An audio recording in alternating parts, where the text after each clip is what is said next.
संजीव, कल दिन भर जब हम चर्चा कर रहे थे उससे पहले ये चर्चा चल रही थी कि राहुल गांधी आज बोलेंगे, राहुल गांधी क्या बोलेंगे, लेकिन ठीक 5 मिनट पहले खबर आती है कि आज राहुल गांधी नहीं बोलेंगे।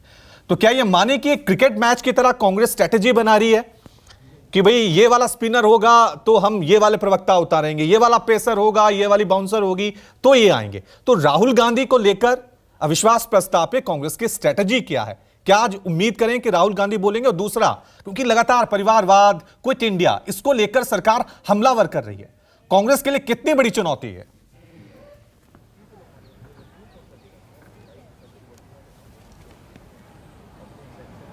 देखिए रवि, अमूमन यही होता है कि जो नो कॉन्फिडेंस मोशन से जुड़े हुए भाषण होते हैं वो सियासी भाषण होते हैं, चुनावी भाषण होते हैं। कोई मुद्दा विशेष तो होता नहीं है। नो कॉन्फिडेंस मोशन तो अविश्वास प्रस्ताव, उसका कोई अपना एजेंडा होता नहीं है। उसमें आप कुछ भी बोल सकते हैं सरकार के पक्ष में या सरकार के खिलाफ में।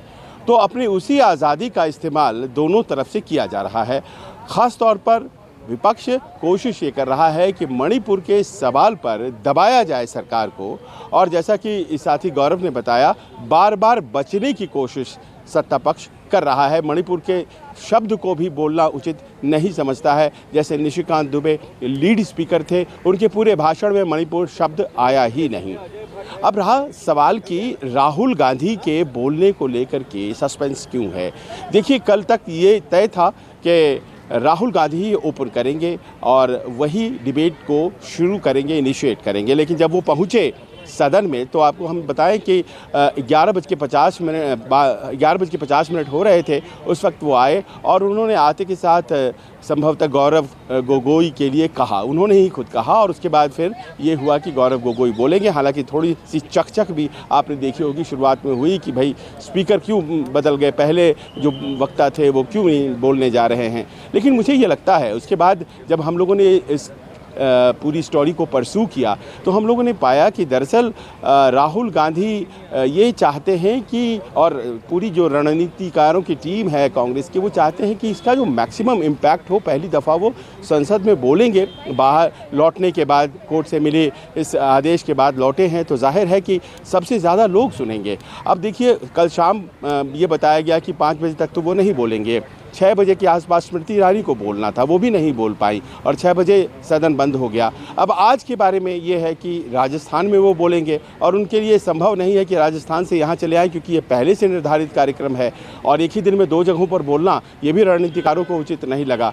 तो अब ये सोचा जा रहा है संभवतः कि कल प्रधानमंत्री बोलेंगे, उसके ठीक पहले राहुल गांधी हो सकता है कि बोले। हालांकि नाम उनका आज भी है, आज 3 नाम कांग्रेस की तरफ से दिए गए हैं और पहला नाम जो है वो राहुल गांधी का ही है, दूसरा नाम रेवंत रेड्डी का है जो कि तेलंगाना कांग्रेस के अध्यक्ष है, सांसद है, और तीसरा नाम हेबी एडन का है, पूर्व NSUI के प्रेसिडेंट, केरल से सांसद है।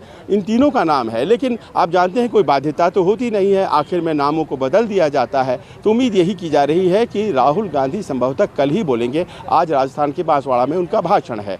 और देखिए, ये बात समझ में आ गई है सत्ता पक्ष के, और आपने देखा होगा रवि किस तरह से सत्ता पक्ष उन 3 शब्दों पर जोर दे रहा है। और अभी जब मैं आपसे बात कर रहा हूँ, थोड़ी देर पहले ही गांधी मूर्ति जो संसद में है वहाँ पर आज क्विट इंडिया मूवमेंट की सालगिरह है, और क्विट इंडिया, ये जो इंडिया शब्द है, ये अपने आप में बोन ऑफ कंटेंशन जिसे कहते हैं, ये अपने आप में कुछ उस तरह से खींचतान की वजह बन गया है।